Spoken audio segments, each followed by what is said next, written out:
Tadi pertanyaan dari vendor di chat juga disampaikan tadi, bagaimana kita membaca pasar, bagaimana kita mengetahui konsumen. Bapak dan Ibu, kita sasar dulu, kita misalnya kalau mau kita pahami dulu industrinya, industri itu apa? Saingan kita di produk yang sama. Kalau kita ingin jualan martabak, mainlah di dekat-dekat orang yang jualan martabak. Kita cek dulu. Pertama ceklah adalah preferensi atau kesukaan atau niat baiknya dari konsumen, lebih suka rasa mana, seperti apa. Seperti Izur tadi memahami, ada daerah ini yang lebih suka pedas, ada yang di sini nggak suka pedas. Dia menyesuaikan dengan kebutuhan konsumennya, kebutuhan pelanggannya. Nah, kita juga Bapak dan Ibu, dan kita bertanya, kalau kita levelnya UMKM, yang selalu Anda surahkan kepada teman-teman dan atau klien-klien nama adalah, kalau levelnya UMKM, Bapak Ibu lakukan survei singkat aja, bertanya kepada 25 orang. 25 orang kita tanya sebagai sampel kita, tanya kesukaannya apa, rasa yang paling suka apa, itu apa yang paling suka misalnya. Dari 25 orang itu kita ambil sebagai sampel, nah itu bisa memberikan kepada kita, itu dari riset. Kalau perusahaan, kalau yang menengah ke atas sedikit, saya bilangkan 100 sampel lah, atau 150 sampel paling kurang. Kita udah bisa disebut dengan survei pasar. Nah, yang kedua adalah bagaimana strategi kita yang pegawai mau invest, mulai dari mana? Kalau mulai yang paling gampang, paling mudah memang Bapak dan Ibu dari dagang. Jangan bisnis dulu, bisnis panjang, butuh perencanaan. Paling dagang, paling apa bisa dimulai dengan jadi reseller, dropshipper, atau tadi dari vendor nulis di chat, jadi franchise juga boleh. Betul aja, minimum dikurang dari 50 juta dulu franchise-nya. Cuma dipilih-pilih franchise yang mana, hati-hati, karena sistem franchise kan ada. Franchise adalah yang kekuatan juga adalah kita bayar untuk royalty brand, yang kedua kita bayar bahan baku. Nah, kita cek dulu nih bahan baku sejauh mana kita kebergantungan. Karena ada yang beberapa franchisernya yang sistemnya juga agak lebih susah kepada franchisee. Nah, kita pelajari dulu sistemnya. Mulai dari di bawah 50 juta itu bagus.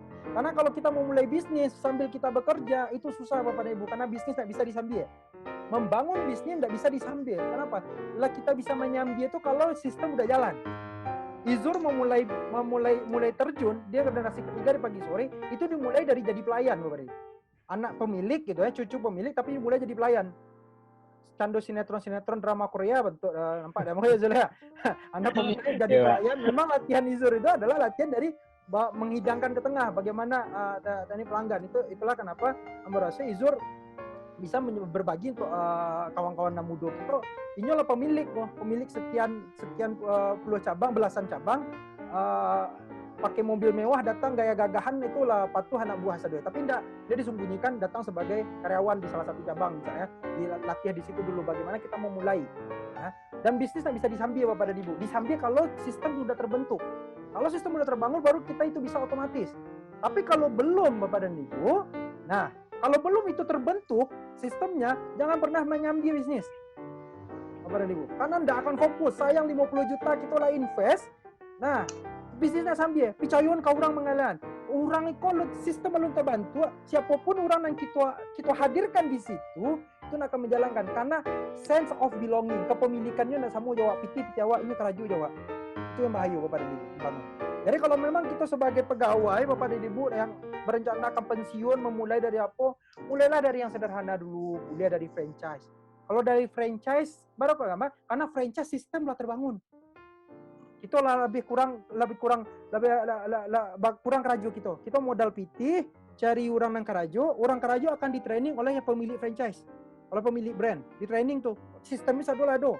Sampai sistem memasuk, misalnya ada ayam goreng yang franchise yang terkenal tuh.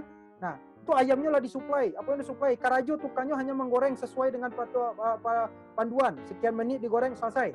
Nah, itu kita mulai franchise. Tapi jangan mulai Bapak dan Ibu berbisnis, menyambi, membangun bisnis. Wah, itu hati-hati. Prestasinya susah. Karena bisnis membangun itu harus perlu fokus.